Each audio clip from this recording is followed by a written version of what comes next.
being honest. There this oh, there's this specific person that I'm attracted to, which is it's crazy how I know from a fact that I don't I still don't know this person right deeply. So it is certainly an infatuation. I'm aware of that. But the way, magical or the special thing about him is he shows me in a way where I am now, where I am emotionally, mentally, or how mature or how am I able to navigate my emotions. Hi everyone, welcome back to another session of this podcast. As you can see, my hair is new and it doesn't really like complementing my shirt, which is gray. I feel like I'm really like it stands out how morena I am, right? So, but it doesn't matter because I'm really excited to talk about these dilemma that I've realized just in the past days. There's so much things that happened, but it doesn't matter. We're going to talk about that in maybe in the future podcast that I have. But yeah, for today's podcast session, which is episode 23, correct me if I'm wrong. It's going to be we're going to talk about trauma, avoidant attachment styles, and fear of intimacy rather than rejection. I was really planning to make a separate video podcast for the titled I fear intimacy more than rejection. But I feel like I really wanted to talk about it tonight. So let's get into it. My voice. So I think I'm going to start talking openly about my patterns. And I know a lot of y'all are going to think, oh, if you openly announce your patterns or you being vulnerable in the internet, people might use that against you. And I was like, I don't care. You only live once. And actually, if they use that against me, it doesn't matter because, oh my god, this is so off topic. It doesn't, oh, this is so off. Okay, let's go back. But I'm going to talk about my patterns. So, see, I don't really know where to start. I just wanted this to be so spontaneous, as if I'm talking to a person, to you all. So, yeah, my patterns. So, I'm I'm a firm believer that the universe are going to represent you, circumstances, people, and things in your life, so that it will show you where you are in terms of emotionally, mentally, or how mature you are going to take that situation. So this past month, if I'm being honest, there this there's this specific person that I'm attracted to, which is it's crazy how it's crazy how I know from a fact that I don't I still don't know this person right deeply. So it is certainly an infatuation. I'm aware of that.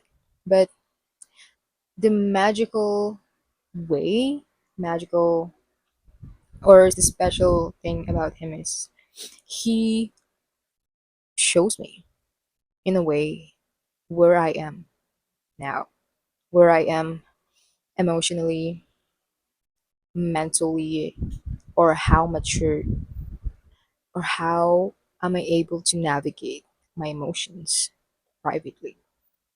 Because in the past, I can't. I'm the type of person who can really navigate their emotions. I feel deeply. I feel big emotions. It is too much for another person, etc., etc. And maybe you are like that too. But I'm not saying that it's wrong. But I'm saying that it's human. It's human. So where are we at? I'm talking about patterns, right? So I was like, I'm in the middle of the two things. One is I'm attracted to this person. I wanted to know this person in a soul level, like genuinely and deeply.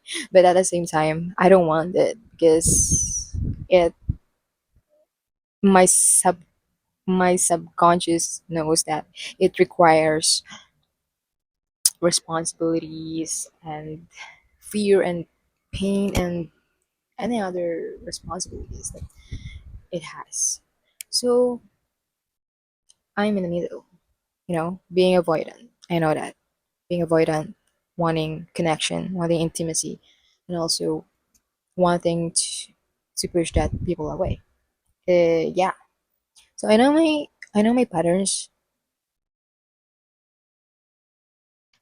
and maybe you are like that too. What I wanted to say is that you should know your patterns. How I able to process and navigate my emotions on this is I first is I admit to myself that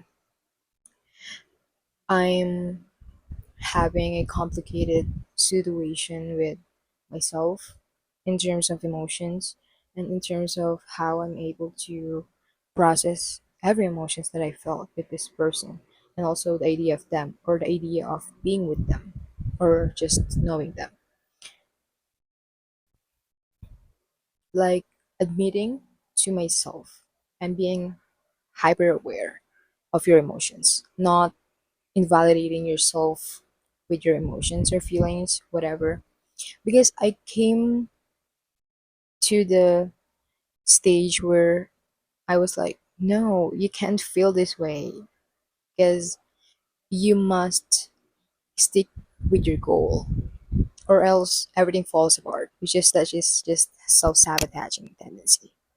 But yeah, what I do is step one, I became self aware, hyper aware even. I admit to myself all of these emotions. I even wrote it down for several months because it just won't stop. I mean, whatever works for you, do it. Whatever works for you. And also validating your feelings and emotions, whatever works for you. It doesn't matter if it's in journaling, meditating, talking to a trusted friend, talking to a therapist, whatever works for you, it is. My point is, what the f? What the f? It's I mean like I don't know if a lot of people are like this. If they're like this, just like me, if they are attracted to a person, like genuinely soul level, I don't know if all people are like this, but me, I'm like this. I lost my mind. I needed time to process everything. I needed to navigate my emotions because from the fact that if you can navigate, from the fact that if you can't navigate your emotions privately, it means you can navigate your emotions when you were together, when you finally knowing this person deeply, right? So that's just my realization. So yeah, isn't it crazy how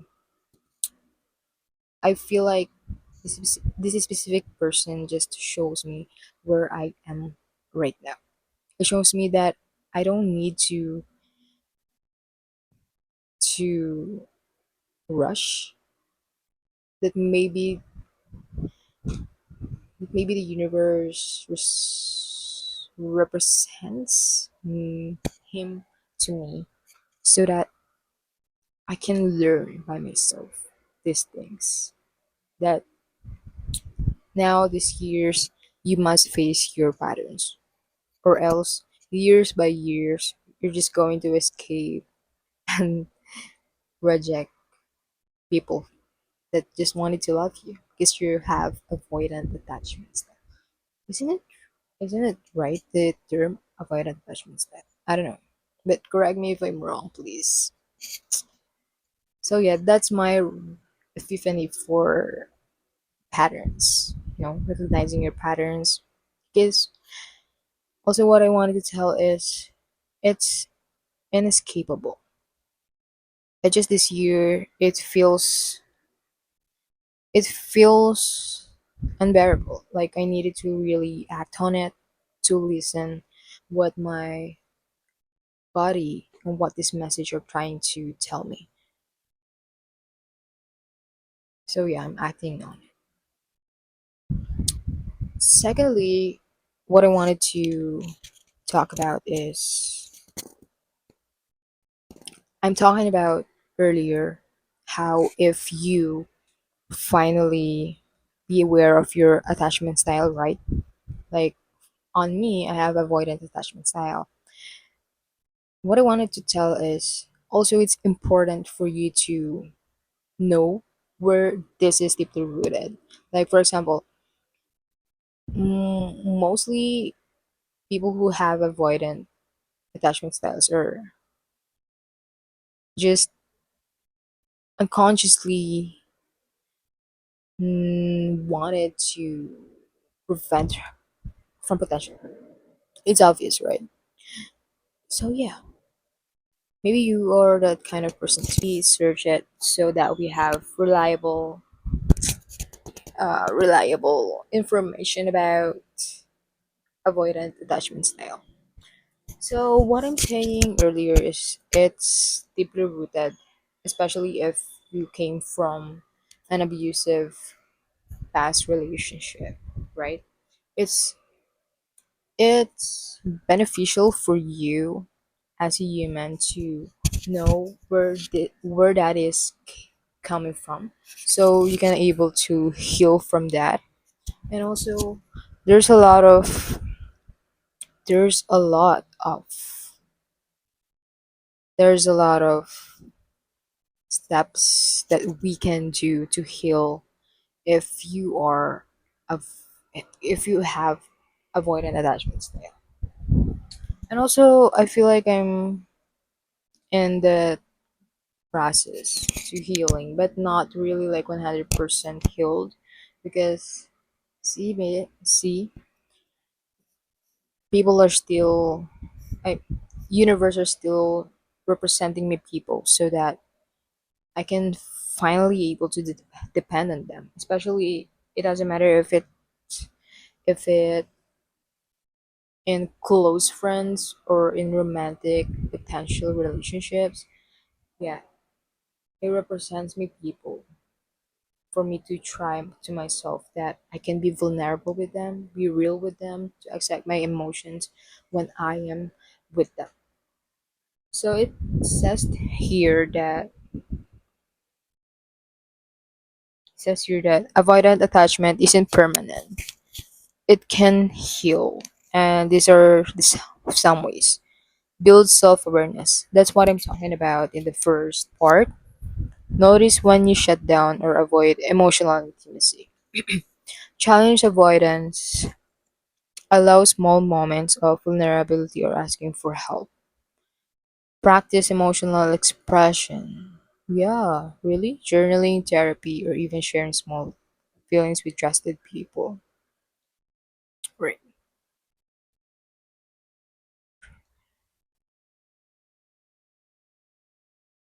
Yeah, also it includes inner child work, healing the part of you that learned emotional closeness wasn't safe.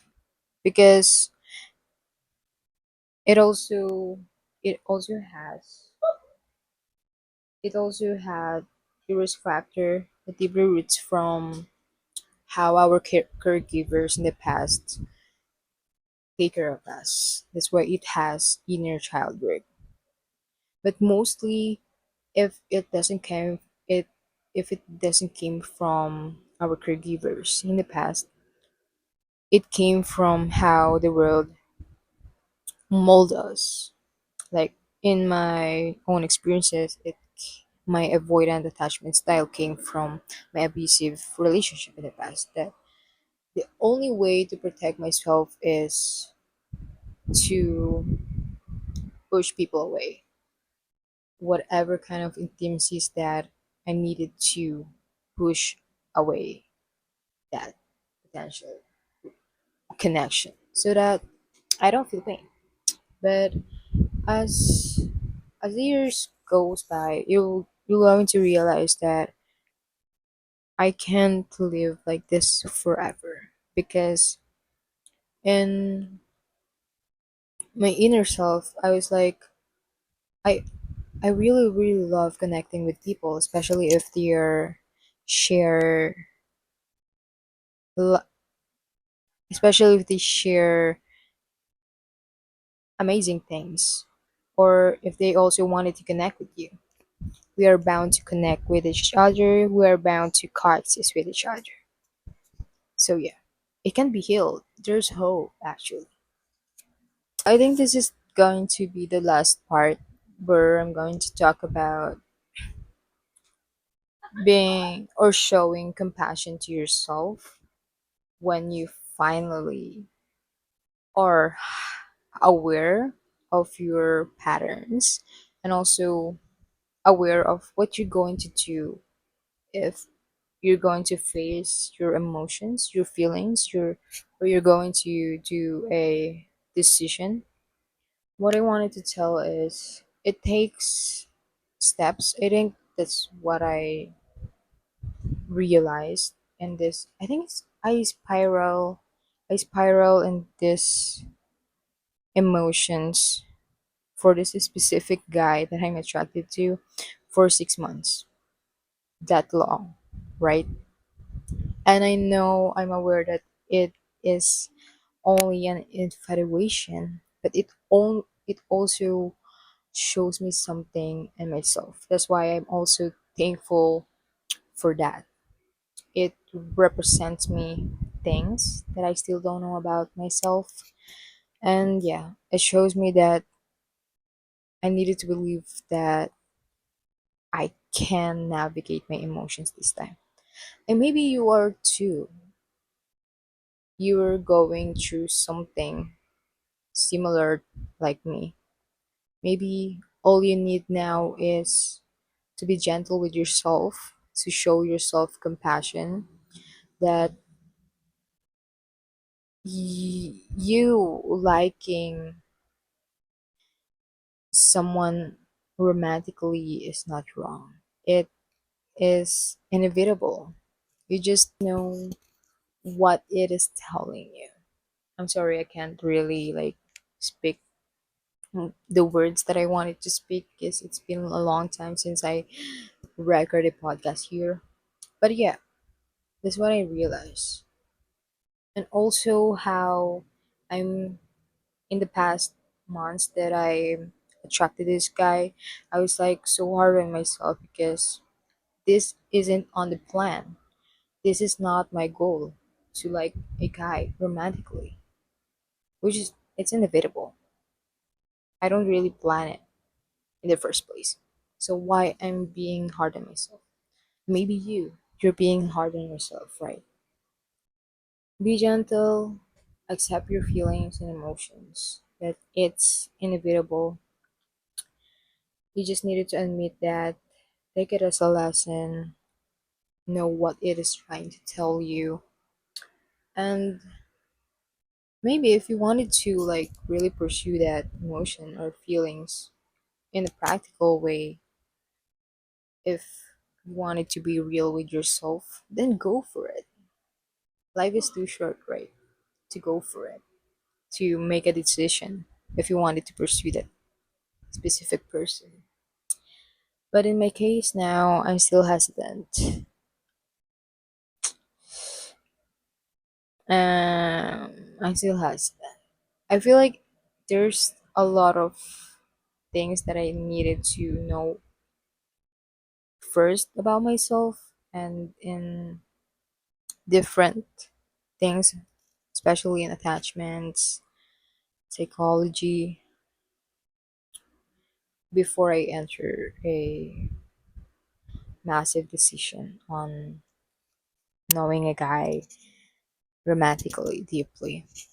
It's just, it takes a lot of work. It takes a lot of work. It takes a lot of responsibilities. Yeah, showing ourselves compassion. Oh, actually, it's not going to be the last part because I forgot to include the how. Oh, it's going to be last part. It's going to be the last part. So I'm just going to separate the other topic in the other podcast video. So thank you for this. What a good start to start again recording a podcast. And this school year, it's second term, I will do my best to make this YouTube account alive again because I don't really feel satisfied, like fully, like 100% satisfied on whatever I'm doing here because I've been also busy in other endeavor that I'm pursuing, which is university. But yeah, guys, I really, really appreciate whoever is in here in day one and also to the new subscribers. Y'all are not subscriber for y'all are human, special humans, guys.